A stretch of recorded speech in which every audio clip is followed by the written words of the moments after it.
What's up everyone, Steve here again from RC Tanks and Trucks 24/7.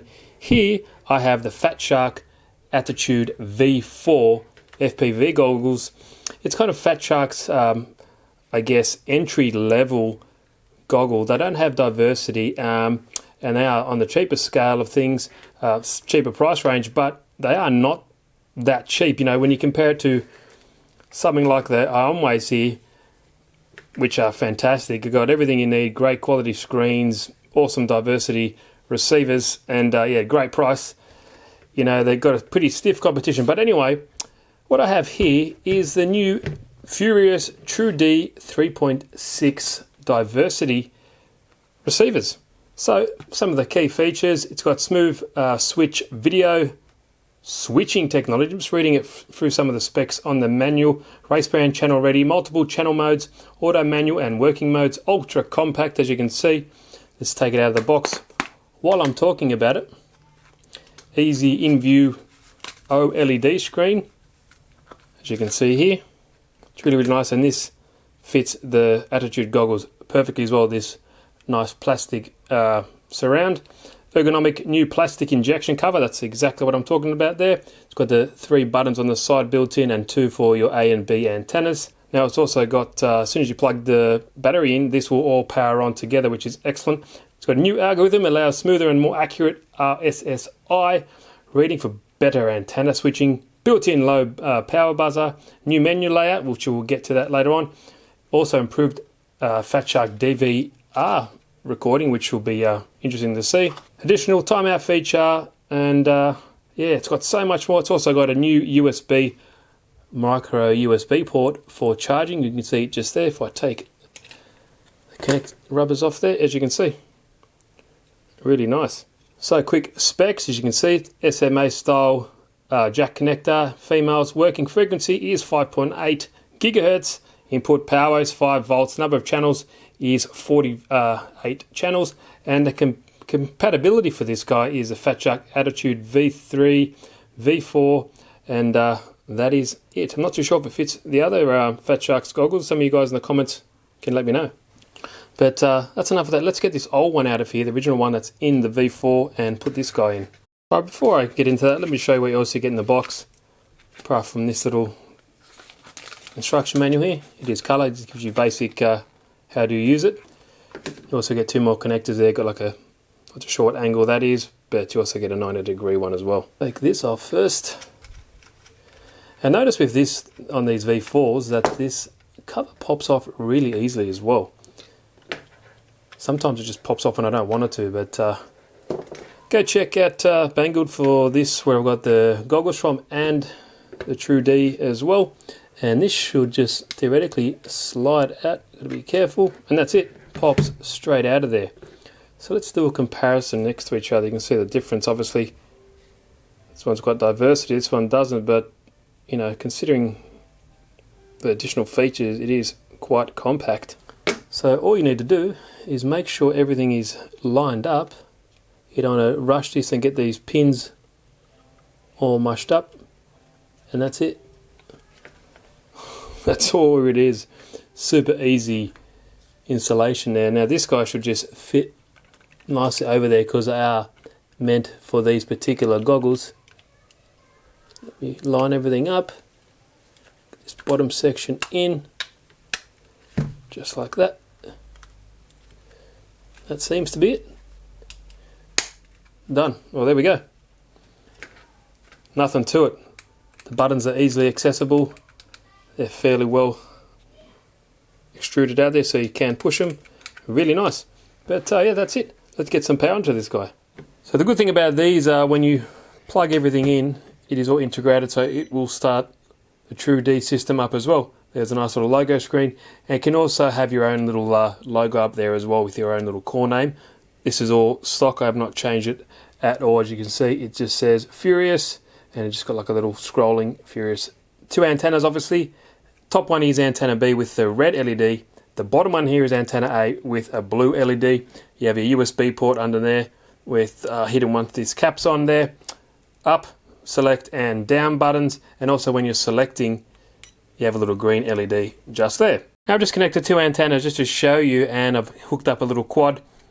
Here is the splash screen like I mentioned before, and the antennas are pretty close, 6 and 7% respectively, and as you can see it's switching red and blue. So if I go into a smart search in the main menu here, smart search, it'll go through all the channels and bands and pick one that it thinks is the best, like that. And if I want to save that channel, I click and hold the select button and say save.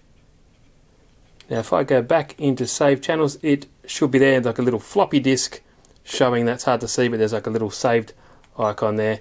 And if I go back to exit now, I should be able to see an image, which you can, and that'll be saved. So that's pretty cool.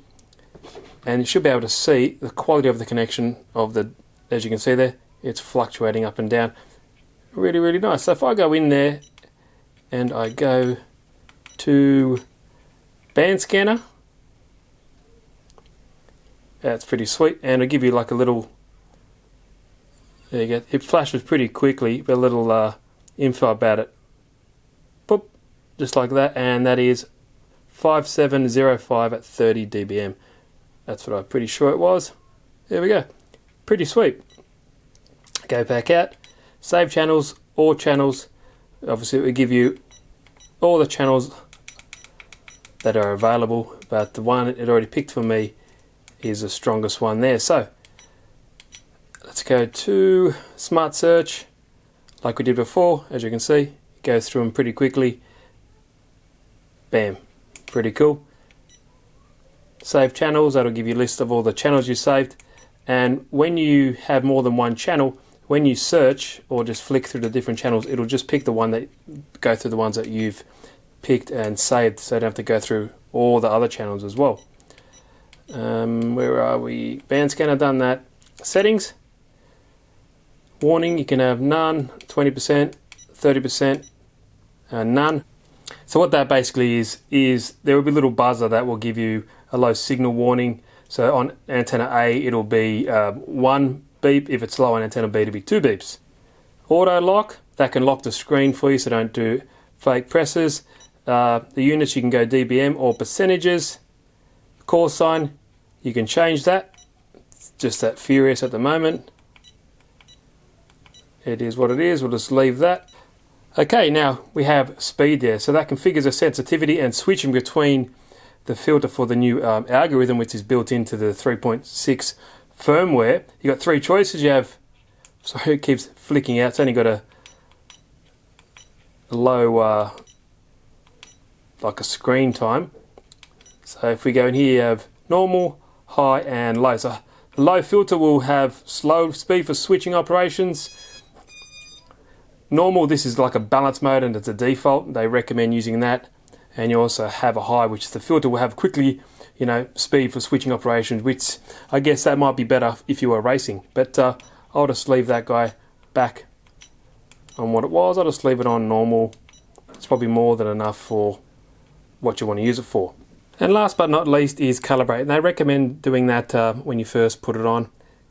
It'll just go through it all, and there we go. It picks the best one for you, and that's all you need to do. Calibrate. Done.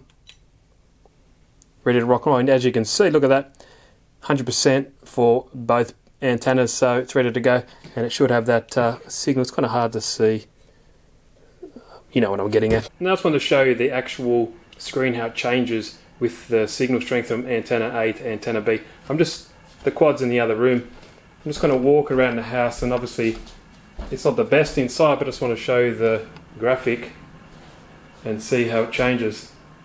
As you can see there, and as soon as I start walking over here, it'll start to lose a bit of the signal quality. There we go. As you can see, it's changing, and you can see the LED changing from antenna B to antenna A. Pretty cool. If I just keep moving, as you can see.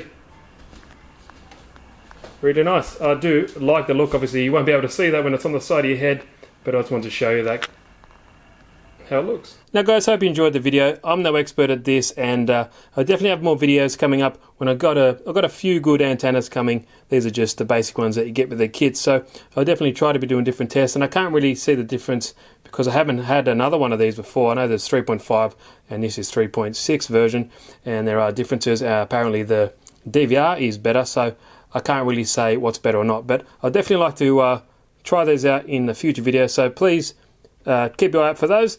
If you like the video, give it a good old thumbs up, and yeah, links are in the description when you want to buy this guy. It's also, if you want to check out the new On-Way Commanders, links in the description for that as well. But yeah, looking forward to get into some more FPV racing, or just basic FPV flying, because like I said, I'm pretty new at this, but yeah, hope you guys can appreciate it. I'm not the best, I'm not the most knowledgeable, but I'll give it my best. So thanks guys, Steve here again from RC Tanks and Trucks 24/7. See you in the next video.